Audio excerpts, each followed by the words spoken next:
Every 11 seconds, there's a new ransomware attack. Oil pipelines, universities, corporations, all paying millions of dollars. Barracuda says, don't pay the ransom. Before a ransomware attack occurs, train your teams to recognize an attack and use anti-phishing technology. Protect your applications, and they can't get onto your network. Simple backup and restore solutions quickly recover your data without paying the ransom. Build your ransomware protection plan now by visiting securityweekly.com/Barracuda. That's securityweekly.com/Barracuda. We have a few webcasts coming up as well. Join us on February 16th to learn about validation techniques within applications with Kevin Johnson. If you've gotten those wonky reports of people reporting clickjacking and you want to know ways you can validate those vulnerabilities, tune in to myself, Kevin Johnson, and Josh Marpet. March 2nd, not Josh 2nd, March 2nd, learn 5 things you can do to catch more bad guys with the Security Onion with none other than Doug Burks and myself. Then on March 10th, join us for an intro to KQL queries, finding the needle in the haystack in Azure environments with Darwin Salazar and Tyler Robinson. And today we did the thing with Polarity. We'll be posting the videos from today as well. And you can always visit securityweekly.com/webcast to register for any of the upcoming events that we have. And this year is our new trend of we only ask for name and email address. And we only use that email address to send you cool stuff after the webcast. Like the webcast contents, right? Yeah. And sometimes really cool. There's a handout too. I'd like to say every single one's going to have a handout, but I really like the handouts because sometimes we do the handouts. We take the stuff from the Discord channel that was really cool and we put it in the handout. So we summarize everything for you. Or there's not enough time to cover it all. As with our first one, right? And we'll be doing those throughout the year. I'm super excited about that. It's a lot of fun. And today was awesome. We uncovered a 0-day vulnerability in action being exploited and did the triage day, which you came up with awesome questions, Paul, by the way. I appreciate it. And we met with the hacker who discovered the 0-day. Yes. Yeah, it came on live. On the interview, live. It was awesome. It was an amazing day. Those videos will be posted, like I said, and you can always follow along and tune into your next one if you want to do it live, right? You do these throughout the year, Paul, right? We do triage tournaments throughout the year. So this is the first 2 this year. And we usually do about 1 a month or 1 every other month. And I think they're a lot easier to do if you have the Polarity software. Which you have a community edition. So yeah. There is a free edition of the software with Polarity Community that you can use, but you can compete without it as well. But of course, cool. Yeah, you do have a benefit of using the software. Certain questions, especially. Yeah, there's some gems in those videos. You should go watch CyberChef gems, some Polarity use gems. There's some good stuff. And the Twitch streamer whose handle I can never pronounce, Al. Well, how did you pronounce his handle? Al Has Red. Al Has Red is awesome. Do you know him from the community, Tyler? Just the Twitch streaming stuff. He does a bunch of capture the flag stuff and hates handles in our community. Yeah.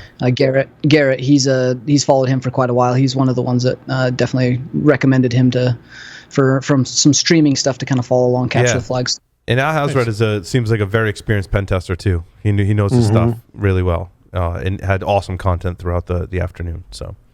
Make sure you check that out. Sweet. All right. News for this week. Where do we want to start? There wasn't much great news this week. No, there wasn't. Did you notice that too, Larry? Yep. I added a couple of stories a little late, so you may want to refresh. I even added one. So I have 4 stories. So if you get 4 stories from me, you probably have close to the latest version. Let's see if we have any overlap. There's a lot going on for crypto this week. There is So what was there was a big just a tad. The wormhole. Yeah, Wormhole is the big one. Well, I guess there's 2 really big ones, but Wormhole's probably the big technical one that you're thinking of. Yeah, what was the Wormhole one? So Wormhole is this one was some attackers were able to steal, it was 223 million in crypto. So Wormhole is used to do changes in transactions from one block to another. So if you've got some Bitcoin and you want to buy Solana, that goes across blockchains. So you've got these blockchain bridges that connect these different blockchains, things like DeFi services, exchanges, different applications. They leverage this so that you can convert your different coins or altcoins or even fiat from one block to another, because each block is only. What is fiat? Fiat is the real world currencies that's backed by, like, the US dollar, things that are backed by banks and have a common market. Right. So is Wormhole in exchange like Kraken? So Wormhole is one of the companies or services that allows you to move those digital coins between different blockchains. And so what happens now, just blockchains or fiat as well?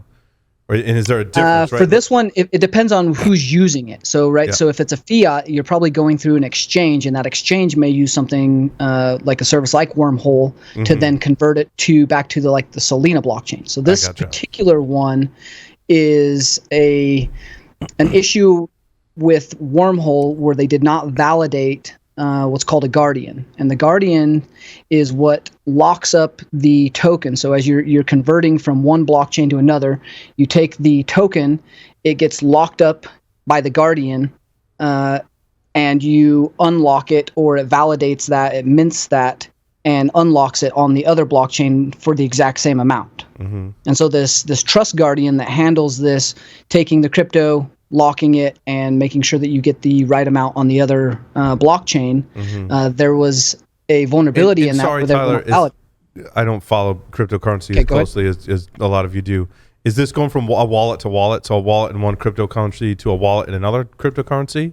Or is it so outside of wallets? Yeah. So think of it at a higher level where we're just, yes, there is wallets involved because you're obviously talking about a blockchain, but think of this as the bigger picture where you've got two blockchains and you're doing a transaction on one blockchain and converting it into a monetary value on another blockchain. So you've got the token, you have to take that token on this blockchain, lock it up, and that makes a temporary token that's sent through a bridge and locked up by the guardian, and the same amount comes out and you get a new token on the new blockchain. Gotcha. So the blockchain is where the core of everything happens. So Tyler, if I may, you walk into a bank and you hand the teller $500 and say, I want $500 in euros. Yep.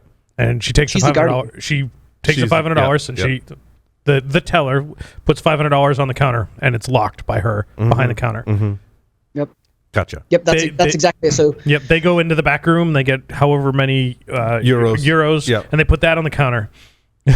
Yeah, and there's a little bit more behind this on how the validation works by the guardian accounts and stuff. But what was happening is Wormhole was not validating the guardian accounts that are used to sign or mint the new tokens that are being held in escrow, essentially. And so as they were doing that, this unvalidated guardian, or the attacker's guardian, was essentially taking and minting Ethereum coins as they were coming out of one blockchain and going to another one.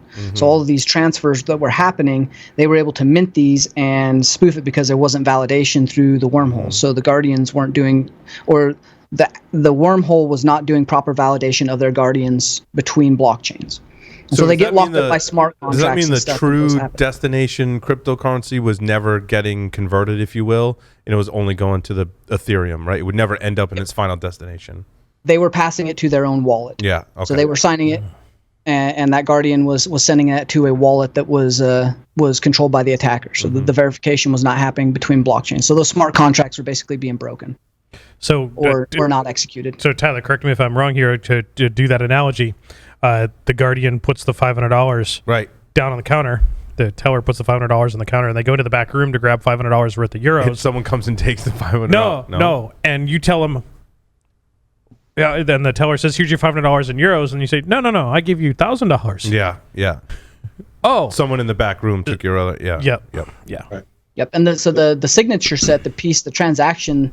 There's a signature set that the attackers were able to modify that allowed them to do this validator. It's a validator approval, and so they were basically approving those transactions, but they were approving the transactions to their wallet. So all these validations were coming in, and they weren't properly validating that, and they could actually approve the transaction going to where they wanted it to go. So there was a lot of Ethernet or Ethereum stolen. It was like 120,000 Ethereum, and some of that stayed in one wallet, some of it got moved.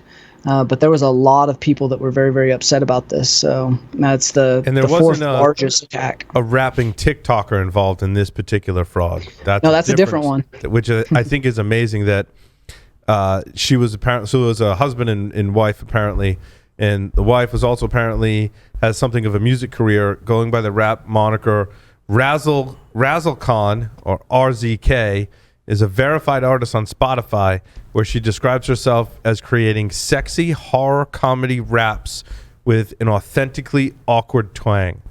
It is so god awful. I have not listened to it. I probably shouldn't waste my time. Is what you're saying. You should watch the videos on the TikTok or even on the YouTube. Like, it's worth the lost minutes of your life that you'll never recover, and you'll still shake your head while you watched it, and you'll tell your friends on air to watch it. So bad. Because misery loves company, huh? What did What did you all think about the retroactive bug bounty offer here of 10 million? Thank you for finding awesome. The bug. I'm not gonna lie. Like, thinking about the ability for attribute trace these transactions out and get tracked now very easily. This would have been a deal I would have taken all day. I mean, 4.5 billion is a lot of money, and this was a very high-profile hack from several years ago. I think it was 2016. But laundering money is very, very difficult to do, and especially that amount of money. So that 10 million reward, that was actually tied to the other story. The 10 million reward was offered to disclose and return the money without any retribution, and they would get credit for it, which is one of the first times I've seen something like that. But this couple now laundered... That wasn't the couple. That was the first one. Sorry, I went back. My bad. The Wormhole one, they offered $10 million to the what we're saying is that crypto hacks happen so often we're getting confused as to which one we're talking about? Yes. We were talking about code, right? Like, that's what we were just talking about in the last segment, is crypto and smart contracts and the way banks are leveraging these, and exchanges are exchanging fiat and doing smart contracts and backing all this cryptocurrency. That is all code. And so there are mistakes in code, and there's logic errors inside of code that allows this to happen. That's why smart contract hacking is such a big deal. You can lose millions of dollars, and because it's backed by blockchain, you can't retroactively go back and change that code once it's been signed and in motion. And so you have the potential for very big losses for extended periods of time by not getting that code right. And that's why looking at that code early before the contracts are executed becomes critical. So is there a chance I can identify if somebody moved the code illicitly into their wallet, that I can tell when they try and spend it or whatever? Or is it, can't see it? No, that's essentially what happened with the other story where the couple got caught. You can trace almost all Bitcoin, even with it being the blockchain transactions being washed, being laundered, being pushed through different things. You can see the exit points because it's all public, right? Yeah, because the transactions, not who's conducting the transactions, but the transactions are public. Correct. And if those wallets have ever been used for something else, it can be attributed. That's how they're able to find these people and very quickly map this out. There's specialized software that does this for governments and finance places. So they can trace all laundered $4.5 billion in cryptocurrency. I think a lot attempted of money. to launder. Attempted to launder. It has, I mean, once you follow all the money, conceivably you can unlaunder it. Yeah, they kind of cracked a couple jokes, and their DOJ was giving them a hard time because it was not difficult to track these guys apparently, and where they were spending it. But some of the Bitcoin was still in the wallet, and they had seized 94,000 Bitcoin. DOJ again seized that because I believe they were able to get a warrant to search the digital records or accounts of these people, where they found the keys to their wallet, which then, I'm assuming, they don't say this outright, allowed them to seize those 94,000 Bitcoin out of their wallet because of the arrest warrants. And that original Bitcoin was stolen? They could prove that? Yeah, that's from the 2016. The 2016 hack, Bitfinex. So it's been sitting around in that wallet for a while. They transferred some like 25,000 to pay off some people, I'm assuming, and then that 94 is kind of sat in that wallet. and they were trying to launder some of it. But obviously, that was easy to track. And someone was watching that wallet, obviously, because it was involved in a previous. Okay, so let's be clear. For everybody that says all you have to do is use a washing service like Wasabi or CoinJoin or whatever, you're wrong. That's BS. Mm-hmm. Okay. Very BS. And they're like, oh no, nobody will track it. If there's 94,000 Bitcoin at in stake, a wallet, somebody will take the time to track the sucker. And it's not that difficult. You look at the AI and machine learning and the ability for that to map out, very complex relational stuff. Relational databases do this all the time, but they've essentially taken like relational database meanings, and you could just trace the money in the transaction. It's all public. It's very easy to do, and the software now is very, very good at looking at different transactions, tying different pieces of evidence and data together, and even access logs of different locations that's accessing Tor entry and exit nodes and certain dark websites. Like, all of that stuff is tracked, logged, and with the right adversary or the right government looking at you, they can find this stuff pretty easily. Yeah, there's a commercial company, Chainalysis, that does a pretty good job of it. If it's not insanely a lot of resources, it's not that expensive to ask them to, okay, can you track this wallet and where all the stuff went, all Bitcoin or ETH or whatever, where it went, and they're like, oh yeah, and it's done. Like, they've ingested. Honestly, I'd be taking a percentage of that all day. Like, that's how I would have done that. Like, for a percentage of whatever Bitcoin you're tracking and recover, I would like a small percentage. Yeah. Yeah, there you go. So I had a question, Tyler. That's not a bad idea. When I was looking at the wormhole thing, I came across a comment to the effect of this kind of cross-chain bridge is one of the riskier models in blockchain, and it's not going to survive. It's going to be phased out. Have you heard that before? I'm curious how they think they're going to phase that out. Yes and no. Like, there's different ways that smart contracts are executed in different exchanges, convert those the different currencies between blocks, and that really depends on the smart contract you're using and how that company or exchange or app, whatever's doing the exchange for you, how they're actually leveraging it. Wormhole was a service or an app or a company that's leveraging that was doing smart contracts for tokens back to different blockchains. So that's done differently between different companies. So yes, that particular way that the Guardian was doing that for like verifying signatures, that's some old code that was using an older program for verifying that signature, and the way that they were doing that was obviously not done right. And so each one is kind of different. So you have to kind of take that with a grain of salt and how those things happen. But you talk about stake, proof of stake, and some of the ways that Solana is doing, with validators and RPC connections to and from. All of that is verified and validated and done with code in a specific manner that is protocol specific, and then the apps implement those particular smart contracts or protocols in order to conduct transactions on that blockchain. So it's going to be different again between exchanges and apps. So it sounds like more of a, if I screw up the cross-chain bridge stuff, I'm more likely to lose the business than people moving away from that particular way of crossing between the blockchain. Correct. And that, there are some. You look at the code and you look at the algorithms that some of the altcoins are using, especially the very early ones, and what they're trying to solve. Some of that is more risky for what they're trying to do with that altcoin. Some are involved in smart contracts for nonprofits. Some altcoins are providing services for transactional logging of fintech. So you're talking about different things that each altcoin does, and how they do that and what they're interacting with in the real world also correlates to their ability to do that in a secure manner and what their limitations are also.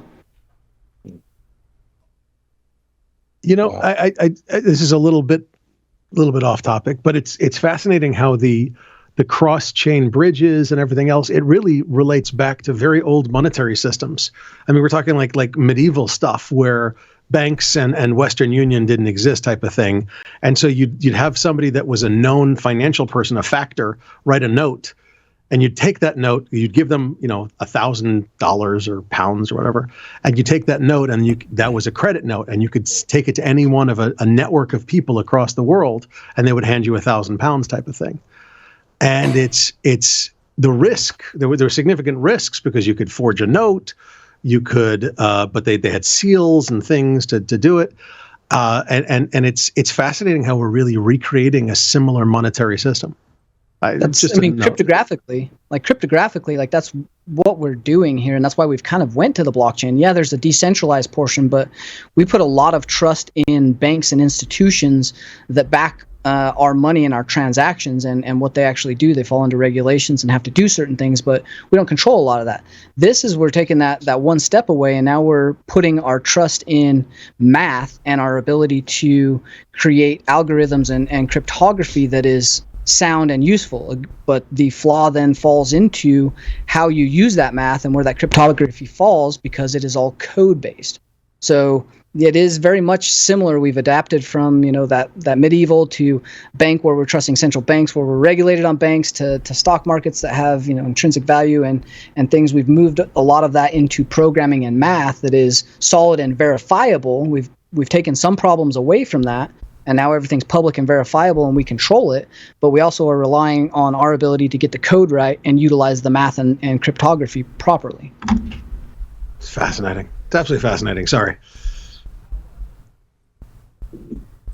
For some reason, I wanted to pivot to Russia. Yeah. Naturally. I think it's a natural place to pivot to. Which story? Most eyes. Your number three. You're 6? My number 6. No. Well, there's 2 Russian stories. How about that? My number 3, Lee, you were correct. Russians dude, they're like no joke, man. So the Russian government has arrested what they're counting now as the 3rd hacking group in a series of arrests that they've done recently, seizing a carding forum.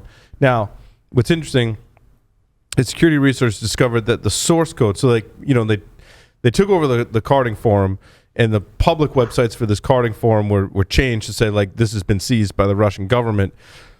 And there was a security researcher that looked at the code for one of the sites and noticed a hidden message that translated into English. In the comments in the HTML, it says, "Which of you is next?" Yeah. And that's on the site that got the updated seized. Site. Okay, correct. Yeah, not in the code of the original site. No, the code of the site that was posted like by a the Russian message government. left by the Russian government going, "We're coming after your infrastructure." Again, that sounds like an infrastructure acquisition, and I am assuming, because they don't really care about the carding all that much, it was a good publicity stunt, considering they're trying to do smoke and mirrors for the Ukraine shit going on. Agreed. But B, they're acquiring infrastructure, but I'm imagining the infrastructure they're trying to acquire, there was something very specific on the carding forum, such as attribution to particular users of additional threat actor groups or infrastructure that they're trying to get access to. There's not a real great reason to take over carding. GRU operative was involved in that carding forum, and they're like, if we don't take it down, this could come out, and we don't need any more bad press because we want to invade Ukraine. I imagine it was FSB this time, but the GRU stuff, they may have been had the hands in the personas. Mm-hmm. So the other 2 sites they took down were the ReEvil ransomware and the UniCC card shop. Okay. Wait a second. Let's put this in perspective. For a long time now, it's been, it's either Russia, China, or North Korea, or Iran. I think those are the 4 faces of the attribution dice, right? So I don't know if Iran counts. Those sloppy bastards. And Brazil, actually, that's another one. They're big. All right, so 5-sided die. Now Russia's taking down. I mean, because remember, in Russia, it's legal to reverse engineer. It is legal to build malware. It is not legal to deploy it inside the borders of Russia, right? How convenient. Okay, so technically it's illegal to deploy it at all, but the unstated rule was if you deploy it in Russia, we get pissy with you and we come after you. You can import card data, but you can't export it. All these Carter forums. I'm sorry, what was that, Paul? I said you can import card data, but you're not allowed to export cardholder data. Details. You're also required to work with and cooperate for all information on infrastructure. So if you say screw off, basically the message is you will work with us or you will be taken down. Mm-hmm. Pretty straight. Is the message you will work with us or you will be taken down and then be forced to work with us? I wonder. Yeah. How do you say that in Russian? That is part of it. In Soviet Russia, we work with you. And you work with us. Yeah, your pay may not be as good. Yes. So the question is, do we think that the law enforcement person will reduce the amount of payment card theft, carding activities in Russia, or do you think it's just trying to get people to toe the Russian line? Whatever work with us means. Again, it's publicity. You look at any of these carding places, yeah, some of the carding is fairly large, but you're talking about very, very minuscule amounts of money from that standpoint. A credit card is worth maybe, a high-end credit card might be worth 25 cents on the dark web. That was part of my reaction to like carding is still like a thing. I was serious when I said I think PCI put a pretty big dent in there's still fraud. They still have a lot of fraud. Sure. But we're talking small operations in comparison to like ransomware. You're talking like millions. Yeah. Like back in the day, that was like the cybercrime thing to do was carding. Yeah, it's very, very hard to launder money through carding. It takes mules. It takes people buying merchandise to change out for. It leaves too much evidence behind. I mean, if you listen to Darknet Diaries or read some of the books about Max Butler, and how that crime was committed back then, like it leaves a lot of evidence behind, and they've largely pivoted. Well, and the weakness with the cards is still that we've got the mag stripe. I mean, I was getting some education about the new skimmers out there, and they basically block the chick readers, and then the thing's a card reader reading the mag stripe, and you're back to where we were before we went EMV. Right. Get rid of the mag stripe. Yeah, but that's a long haul. I know we all know it's a long haul. Yeah. Yeah, I do. I mean, there's an easier way. Do stripe or chip and pin, but stripe and pin, chip and pin, not signature. Right. And they have these number things on those readers. You can do it, Mm-hmm. No, we've had that. Yeah, we've had that for debit cards for a long time. Why can't we apply it to credit cards? It is the fact that they don't lose enough. Like the liability, credit card companies are really good at math. Their liability for ease of use and ease of transactions and the number of transactions they're able to process by convenience is much higher than what they're actually losing in their loss department. And those calculations are always evaluated and looked at. If they need to crack down on those, then they'll adjust it. Cost to reissue a card is low. Yeah. Yep. I don't want to lose sight of Russians because we're not done talking about Russians, and I don't want to offend the Russian people as well. And we it's all in good fun. Hey, Paul, will you pass the basil again? We love our Russian friends. We do. Otherwise, we would have a lot less to talk about on the show. Russian researchers unlock Intel processors for reverse engineering. So that was cool. Yeah, proof of concept published by Russian security vendor Positive Technologies comes with detailed instructions on how to unlock processors to gain access. It does so by exploiting a bug in the CPU that Intel has released an advisory on, and then unlocking the CPU to see the chip's internals through JTAG. And there's a GitHub repo. Larry. It's crazy. Larry, this sounds like something up your alley. And the link to the GitHub repo is in the show notes. And it's in Python.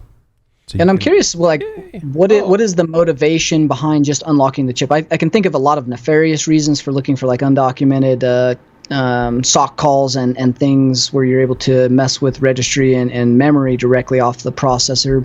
But that's a little bit more detailed. No, it says it right here.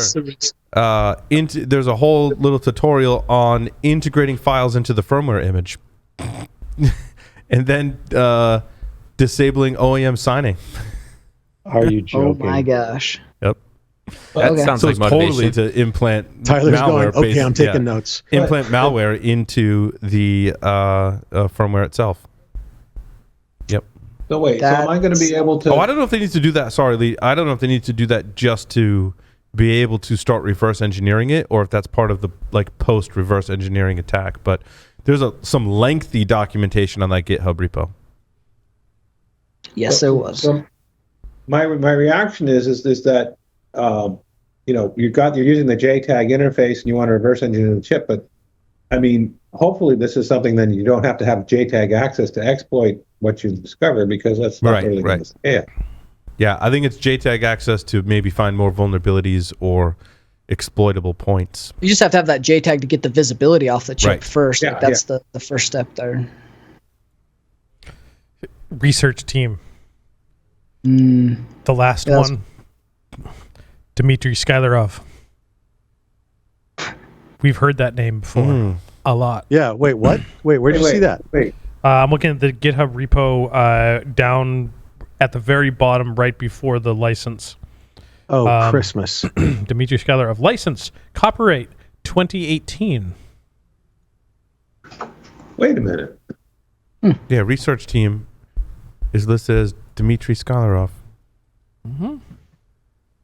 He's still at Positive Technologies in Moscow. Yeah. Note to the last commit dates: 2 years ago and 4 years ago.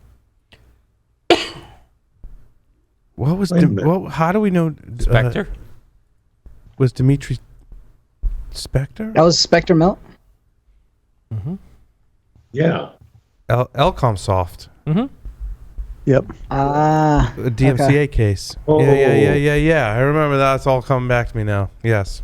It all comes back to me Still- now, still said the using blind stuff. man to his deaf wife Oh, as he pissed into the wind. Okay, Dmitry was the Russian citizen, worked for Elcomsoft, gave a presentation called Ebook Security Theory and Practice at DEF CON in 2001, and was arrested as he was returning to Moscow for violating the Digital Millennium Copyright Act.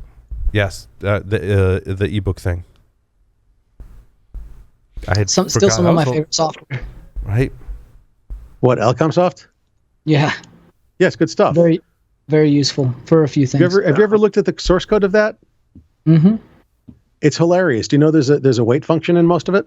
I was making sure that it actually did do other things because of where it came from. No. But did you know there's a wait function in most of their software? Wait, what do you mean? Okay, so their Wait, software. what did Elcomsoft Del- do? Yeah.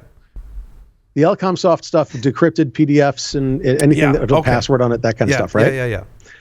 So the problem was that they sold it like for $100. It was minuscule prices, but they sold a lot of it because it was actually really good. I think I bought a copy once. And they could live great in Russia. And people were complaining because, well, it did it in 3 seconds. It got the password. It must be really easy. Why did I pay $100? So they put a wait function in that makes slow it it sleep for down. 60 seconds. That's awesome. I love it. Nobody complained after that. That's great. 57 good seconds catch. is totally worth $100. Good catch, Larry. But still, the fact that it's still how did it make news, Paul? What's that? How did this story make news? Russia, where did Russia. No, but There Yeah, was another one. There was another Intel hack. I think, Paul, you sent this to me early in the week around something similar to this. I think you copied the other link for this one, but the newer one is the one that you sent me. Oh. Is that in my stories? That's what I was looking. I was looking for the one that you sent me, and I don't see it. Oh, maybe I forgot to add.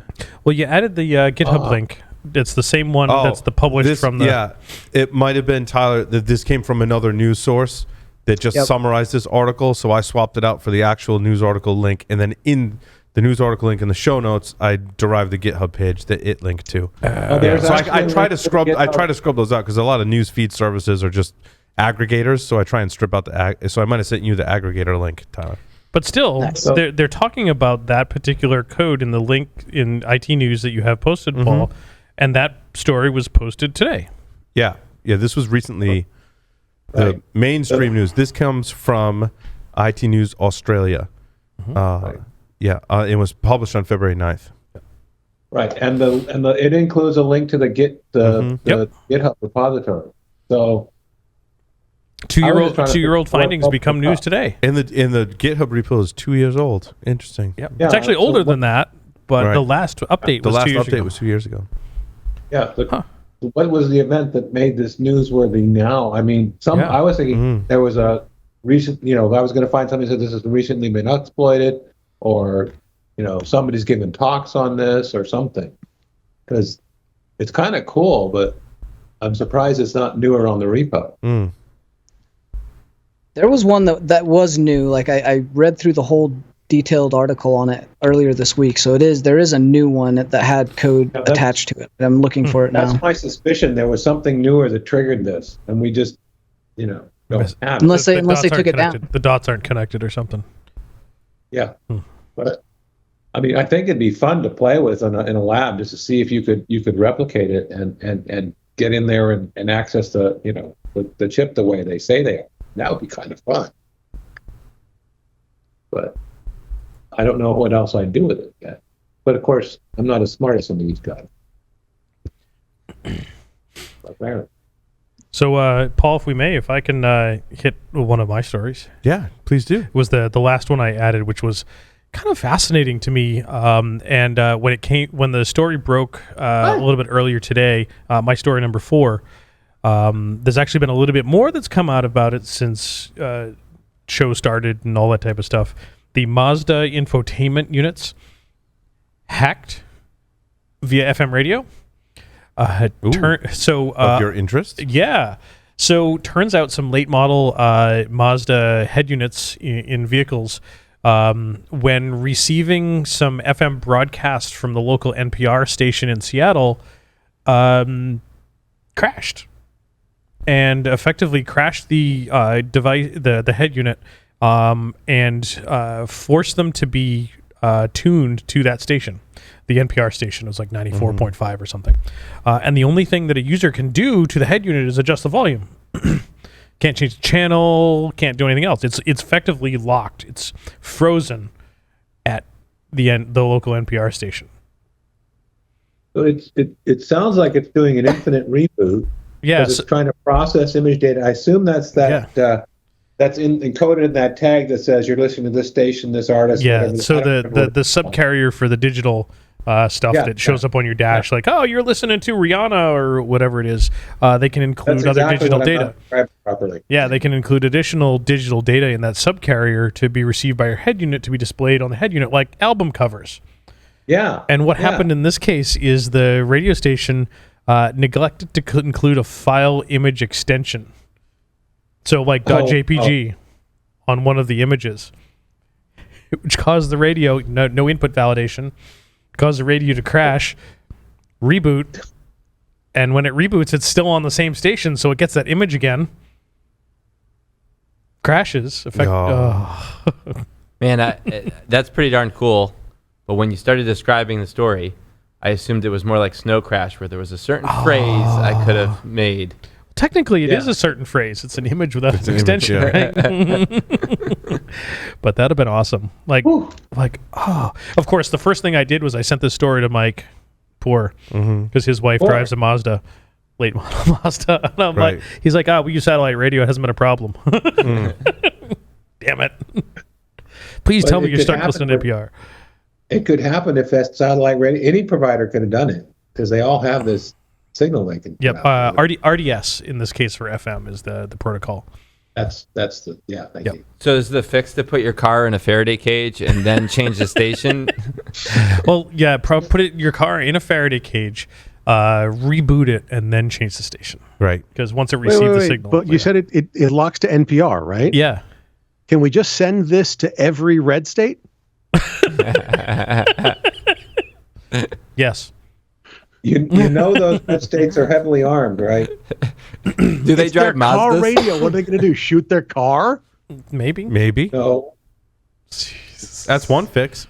Yeah. Shoot the radio. And apparently you can't get a replacement radio right now because of supply chain either. Sounds like they're stuck listening to NPR. Yep. One of the people in the article. Find the root cause, Josh. They'll be coming. Yeah, one of the people. I didn't say it was me. One of the people in the article said, "It's okay. I listen to NPR anyways." For the rest of your life, right? Well, for the rest of the car's life. Exactly. And you know, we joke about you can't get a replacement unit because of supply chain issues. But what happens when you plug the replacement unit in, tune it to NPR, and now you're stuck there again? Yeah.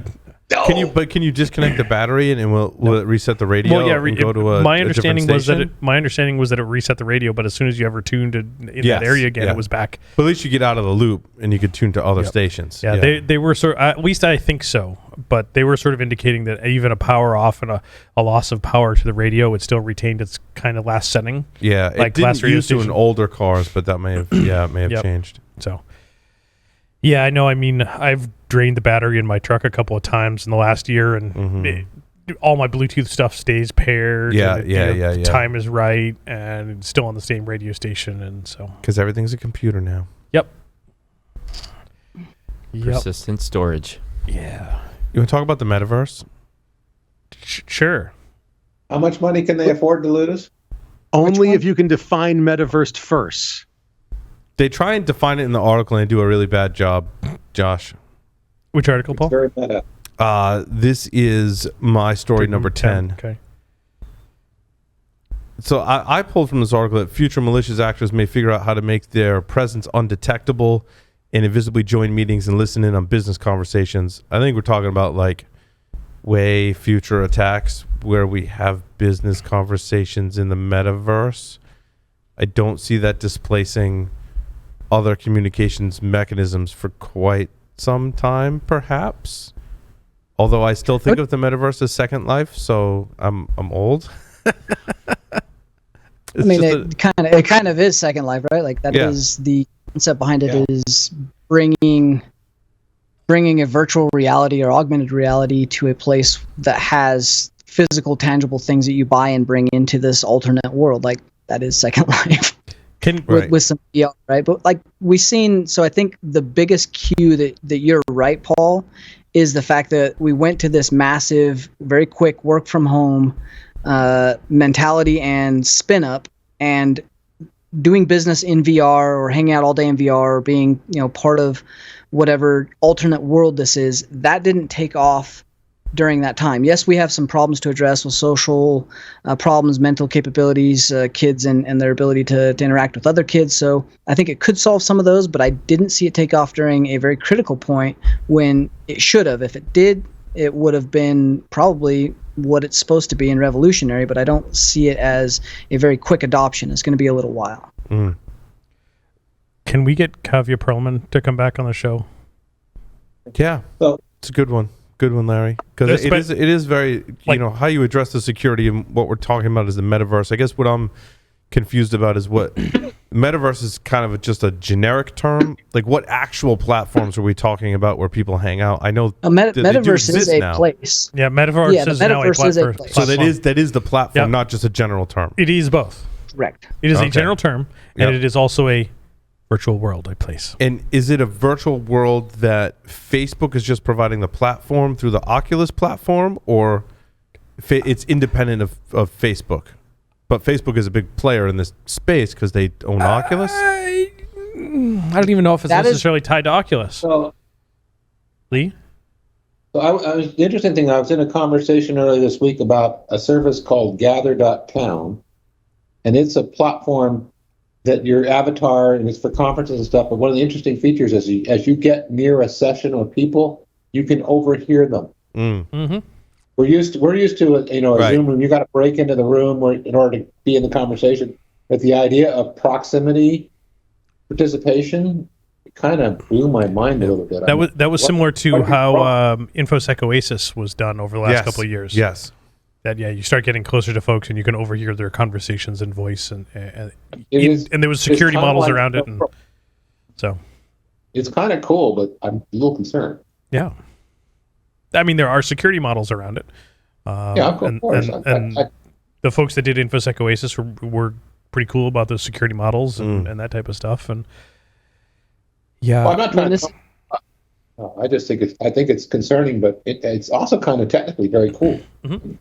Tyler? Well, technically, it's cool. I don't see us having any different challenges than we already currently do. We have a digital identity. We have to prove who we are, and that gives us access to SaaS applications or conferencing. That's their kind of thing where you're joining meetings that you're not supposed to, impersonating a user. That's kind of the same thing that we do with credentials. So this is just another platform in which we're going to have to secure. And honestly, the VR world is a little bit Wild West right now for how applications are connecting to desktops, how they're doing streaming, what protocols they're using for real-time telemetry that's going back and forth from phones on local networks, even things like remote desktop. Like I do use my VR, and I've got it specifically set up on a very specific network for having my remote desktop, having all my apps, and I put the VR on. I've got 360 degrees of 200-foot screens in virtual reality. That's pretty nice, but there's a lot there that they're not thinking about from a security standpoint that would be a big deal if more adoption happened around this and people started to use it for business. I think it's just an extension of video games. I mean, it's where we spend our time. So, for a while we've been spending more and more and more time in video games. And, the original release of Facebook, people started spending more and more time in Facebook. And now Right. it's an extension of your time in a video game-like environment. If you start spending your free time there, maybe you're in the metaverse. That's when you call it that. But you also start to think about how we're getting to the point where doctors are doing surgeries from augmented reality and controlling robotics via controls like this. Like, there are certain verticals that I think are going to adopt this very quickly outside of the mainstream that would have a little bit more impact for, if you're an eye doctor or a heart doctor, you're doing robotics and using something that's, augmented reality or virtual reality, and you get an attacker that changes the telemetry or shifts the image by even a small percentage, that causes problems, right? Like, they have the HoloLens, I believe was Microsoft's VR, that's very, very high end for business, and that allows you to do some of this augmented reality, and they're using it for business meetings and stuff. But this could be very serious when you start to think about other verticals that are leveraging these things. HoloLens is AR, not VR, I think. But Correct. Yeah, I mean, it is AR. right. Yep. Sorry. You're absolutely right. I just was being nitpicky. And I think you refer to both of those collectively as XR. I'm not sure. Oh So my AR god! Is that versus like XR. XDR? But yeah, I gotcha. And the only It's the reason I know X this is I'm at Kavya Perlman's LinkedIn profile. Yeah. And she's the founder of XRSI and leader in the Cyber XR Coalition. So it doesn't specifically say AR versus VR. It's like a combination. It's where of the I two. think that like Google Glass was way ahead of its time, and certainly a flop for a lot of reasons. But good for Google for trying that out. And I was talking to someone, and they said there's a Ray-Ban glasses that are kind of similar. Yeah, I think I just saw something like that, like the little lens in the side, and there's speakers that go in the frame near ears, Maybe. kind of thing. Yeah, to be interesting to see how this plays out and how it what the timetable is, right, to integrate. Amazon makes glasses, Echo glasses, smart don't glasses, they? Smart glasses, don't they? Yeah, but the Echo platform creeps me out, man. It just the privacy and security it should. just. Oh. I mean, it's just no worse than Google Do any Glass. of these platforms not creep you out? Yeah, but Amazon, no, they all creep me out to different levels, Josh. And I think Amazon's platform, for like a whole host of reasons, just talking with people on the show and doing my own research, I was like, Amazon stuff years ago, I'm like, it's got to go, and I'm not getting on that bandwagon anymore. How many of the people that are hosts on this show have a smart digital assistant, whatever it's called, in the house? Yeah. From which ones? I use a voice the Google assistant. I use the Google one, really just to like bring up recipes, set timers, and control my lights. Where is that? We're an Amazon household. We're an Amazon household. Yeah, Oh my we are God, Amazon this is funny. We're like literally stratifying via which walled garden we're in. I mean, it's for years. It's been, are you Android or iPhone? Who owns your data, right? Yeah. And now it's Alexa, Google Home. What's the Apple one? Siri, HomeKit. HomeKit. Thank you, HomeKit. Paul, what do you have?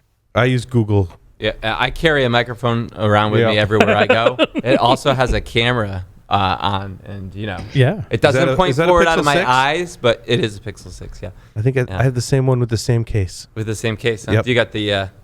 You still have the No, polarity slightly logo. different case, but Tyler, this- what do you have at your house? None. Yeah, same here. Except for what's on the phone. I've had a few, and I've actually set them all the way up, used them, made my family use them just to capture traffic and see what was going on. And then I take that one down and I put another one up. So I've done Amazon, I've done Google. I didn't do Apple. I don't care for the Apple ecosystem personally, but that's just me. I've tried the Ring and the Blinks and all of the different cameras to work on bypasses and stuff, but they're all horrible. They're all absolutely horrible. Well, and it just the camera. Tyler, you made a great recommendation with Reolink for your cameras, and it all stores it locally in the DVR, and I like that way better. So actually, that the Wise I've got cams, two of them. Yep. the Wise cams that Amazon sells, they just actually came out with a new thing. Unless you sign up for one of their plans, which, by the way, to their credit, there's a plan, the light plan has a pay what you can price of $0 if you want to. Yep. It will no longer do video on the cloud storage. It will only do still shots.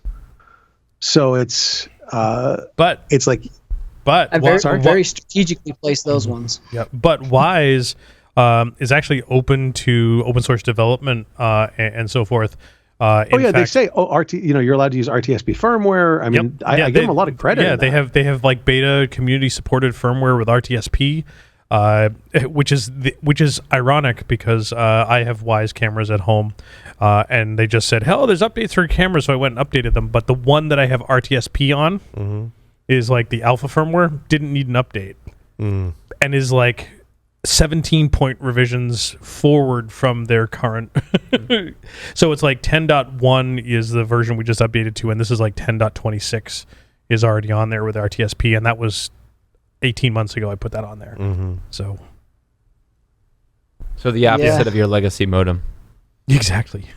It's all who do you trust, and really you can't trust anybody, so you have to look at your threat vector and decide what's the use case, what are you willing to give up for a little bit of convenience and some personal or physical security, as well as what could that data be used against you for later, like the Wise stuff. And when they were storing that on the Chinese servers, like we could follow the traffic right to the Chinese servers. Yep. They're a Chinese company, that's fine, like I get it, but I was very careful on like what info and where those things pointed, because of the laws over there for the government's access to all data, regardless of what's there. So you got to be really strategic about where the companies live, what your threat vectors are, what your convenience level is, and how you actually utilize that technology. I wouldn't have one in my office. I mean, I suppose you could go build Raspberry Pis and do this all yourself, but it's a huge headache. And do you want to invest that time? And and some do, and I applaud them for that, and I think it's great. And my Wise cam was $20. Yeah, and then there's the price. The Wise are nice. No, I just put a sign in front of every Wise cam that says Tiananmen Square, and no problems. Very nice. It doesn't go anywhere. So I've seen the stories. That's actually a thing. Yeah, in China for sure. Totally is a thing. I've seen the stories where people request from Amazon, like, "Hey, send me all my data," and then you see all these audio clips of like things that were recorded. Has there been any research or researchers who've tried to request other people's data? Has anyone ever seen that? That's a good hack. I'm sure. I mean, I don't know if there's been any research or public, but I'm sure someone's tried it. I'm sure someone's tried it. Yeah, because you're about to, right? Gonna go on the Tyler, breach sites. You have permission to request my data, and only you. Well, like the thing is with I do like the Raspberry Pi route, because like I think you can have specific use cases. Like I want to control my lights, and I want to be able to set timers. Right? I don't need it tied to my Google account. I don't need to do advanced searches on it and stuff, because I think that novelty is largely wore off. Like I think a self-contained home automation kit is kind of where we should be. Yeah, I don't need it I don't need it connected to everything. I don't need it listening. I don't need sending it to some big corporation now. Like I just want to control my lights when I'm cooking. I want to be able to verbally say like set a timer, and maybe do some like get the weather displayed on it. And we were talking about weather sites actually today, and the weather is something that you want reported. Like when you're getting ready in the morning, you want to be able to ask your assistant, like, what's the weather today, so I know how to dress. Like, is it going to be super cold or hot, or like, what's the weather going to be? And I think those are very use cases that are very convenient, and we should be able to have those without having to sacrifice our privacy or security. Now, I will say, like, that's great, and I think about this from my perspective, and that, we talked about this, I know a while back, Paul. It was like, for a long time, it was like, oh, hey, I got to do this thing. But it's way cheaper for me to pay someone else to do it. Yes. And right now, I'm still in that stage of my life where, I could go build this home automation system with Raspberry Pis and relays. I don't want to put the time in. I got my projects have projects. Yeah. Right. But I don't want to have to sacrifice privacy to do that. I think there's a play in the market. Maybe we just haven't found it yet. It's probably out. I mean, you click your heroes twice, you can find anything on the internet. Right? Maybe we just haven't found it yet. But these are convenience factors that I could look at my phone. I could set timers on my phone. I think it is convenient. I have the Lenovo display. It's a beautiful display. It's connected to Google. It's beautiful display, so I can see the timer. I don't have to like mess with my phone. Also, like when you're cooking and stuff, you don't want to necessarily have your phone leaning on things or near where you're cooking because you're spilling stuff, there's grease splashing everywhere, right? The ironic part about that, Paul, is we do something similar. We find the recipe on the internet, and then we do this thing with this this scroll and the ink, where you print it. And we have a binder that's about this tall of recipes that you can never find the recipe in. So you go find it up from your bookmarks on the internet. You print it again. Yeah. And recipes are... Go ahead, Lee. I'm going to have to drop because I got an invitation I can't refuse from somebody very important. But I was going to say part of the allure with the home automation is that voice processing is really hard, and that's why you want. I've talked to Ed Scotus about this. He tried doing local voice processing versus using Google or Apple. Yeah, Ed, you're right. Yep. And then you've got the easy button. These things are packaged. You can go to the freezer and get the box. The average user doesn't want to have to write a bunch of Python scripts, even if there is an API to control. I agree, Lee. Yep. Lights.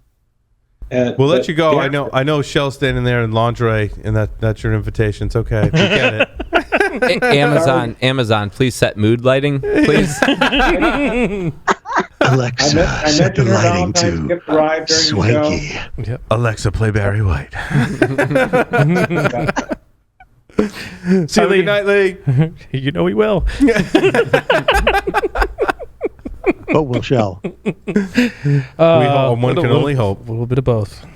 Speaking of these, like the big Android vulnerabilities that popped up for Android 12 were pretty serious as well. You start to think about some of these home automation and IoT devices that are not going to get patched that run on Android, and some of these critical flaws that allow an app full privilege escalation. That's going to be a bad day for some things. So whose fridge is internet connected and running Android? Come on, be honest. I have a Samsung, but the Samsung does that? I don't think that runs Android. Excuse me. The Samsung fridge. I think it runs Tizen, their operating system. I think it is Tizen. I think it is Tizen. Same is a Linux-based OS that runs on their TVs as well. And thank God. I had to turn it off the other day because my teenage son was playing music through the fridge. And I couldn't get to the controls fast enough, so I turned it off. And it's mostly used. I know those of you that have teenagers out there, mostly used to draw penises and swear words on the fridge with the drawing app on it. So very frequently, I will find very inappropriate things on my fridge. Again, that's a useful life feature for a family, right? Like it is. I have a dry erase marker that gets written all over my fridge. And I'm like, dude, that's not how you draw a penis. Like, I'll erase it and I will draw a penis. I'm like, that, you need to work on your artwork, dude. That, or you got to put a little X there to tell the scale. Yes. Yeah. Speaking of penises, Johnny had a message for you in Slack. Yes. I'm well aware of the message. Right. Good. All right. Now, by the way, the next Samsung fridge that's coming out in the spring is going to be running Android. They're going away from Tizen. I thought a bunch of them were already running Android. What's that? I thought a bunch of the Samsung ones were already running Android. The fridges? Yeah. I don't know if it's Android or Tizen, to be honest with you. I don't remember. I would have assumed it was Tizen, but that's a pretty broad assumption. Maybe they've... those are two separate departments over... Yeah. Split that. Good point. My treadmill runs Android. It's an old. And so does mine, with a nice little breakout. Mine's brand new. Yeah, mine's old, and it's really probably a really old version of Android. So you can probably own my treadmill, which could be could be very dangerous, actually.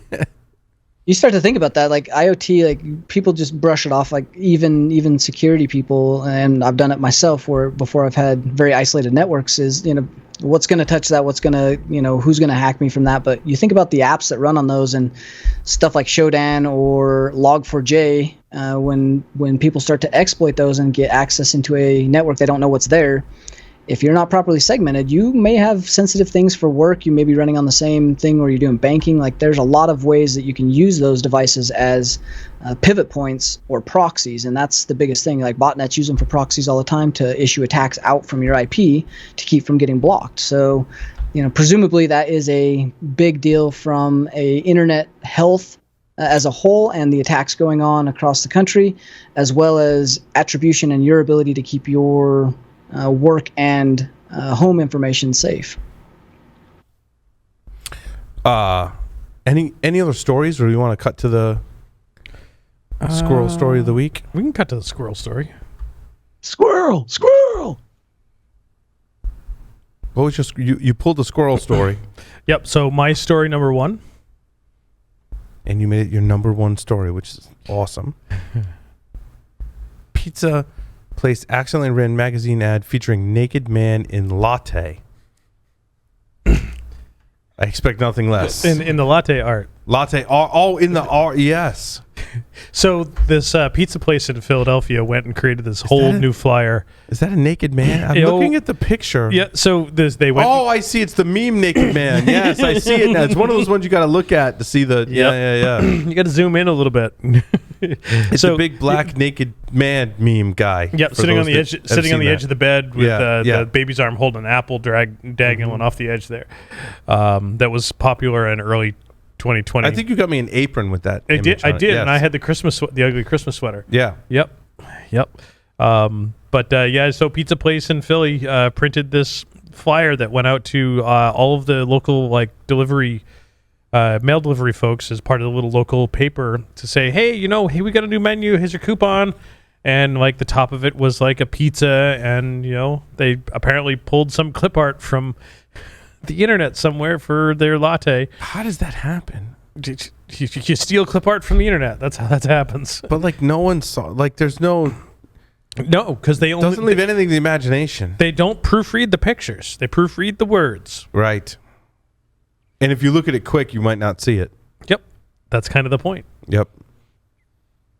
That was because that was some of the things that came up. Over 2020 when all of us were bored. All press is good press. I get some pizza from that place. Yep. Chiaro's with pepperoni. Love at First Bite, our award-winning pizza and hoagies. You scroll down in that article and it's got the full little flyer in there. Yep. That's gotta proofread the images is the moral of the story there. Yep. And of course, once you see it, you can't unsee it. No, I can't unsee it now. Like somebody I sent need to that. close the tab now because I can't unsee it. But Thanksgiving, Paul. I mean, Yes. I was trying to avoid seeing this, but now I have to go look at it. yeah. So I mean, the crazy part is that when someone sent this to me, I'm like, oh, someone forgot to proofread, and I'm reading through it. I'm like, I can't find any mistakes. I think I looked at it for a good 10 minutes before I went, whoops, whoopsie. Reminds me of what is it? Pulp Fiction, not Pulp Fiction. Fight Club. When Tyler Durden would go to the movie theater and splice in, three images of porn into kids' family films. Mm-hmm. That happened. That happened in Really? The Rescuers. Really? Do you remember the movie The Rescuers? I do. From like when we were 5? Yeah. There Well, were maybe two when you frames were of 5, porn in but- it. What's that? There were 2 frames of porn in it. Disney spent millions of dollars buying all the VHS tapes back Oh, I heard about that. Yes. because nobody saw it because 2 frames goes by so fast. It's not even like, it's gone. But down the road, somebody with a frame by frame, whatever, I don't know if it was a VCR. I mean, I can't even imagine that, but whatever, clicked through frame by flipping frame and went, that's not supposed to be in a kid's movie. And Disney found out, apparently the guy was still working there, fired him. You think? I mean, and there's, what is it? The Little Mermaid. Isn't the castle supposed to have a penis in it? Yes. Yep. Yeah, wasn't there a Subliminal VHS advertising. There was a VHS cover, right? And they pulled the VHS cover, and it's worth a lot of money now, or something like that. Yep. Yeah. Yep. It was pretty neat in to think about some of those types of things. In high school, we did like a whole 6-week segment in health class about subliminal advertising. Mm-hmm. And that none of the ice in photographs is real, and water droplets in advertisement are not real. They're all digitally done. They're done on a computer, and you'll find all sorts of stuff subliminally in there that are like penises and boobs and Oh, you know what? I want to drink. Oh, man. I want to drink a Carlsberg because it makes me think of boobs because It's subliminal. Yeah. Subliminal. Yep. Crazy Hacking stuff. at its There. finest. Yeah. There's the I stuck it in Slack. There's the images in there. You can see the porn in The Rescuers from 1977 if you want. Thanks for that. Wow. You're welcome. Appreciate it. Because Yeah. care. Thinking of us. Well, thank you everyone for listening and watching this edition of Paul Security Weekly. Great day today, Paul. Thank you very much. Thanks for having me on. Larry, take us out. Oh, sorry. Pre-recorded interview with Wheel. HomeKit vulnerability. Learn all about it. Coming up next. And then we'll see you later.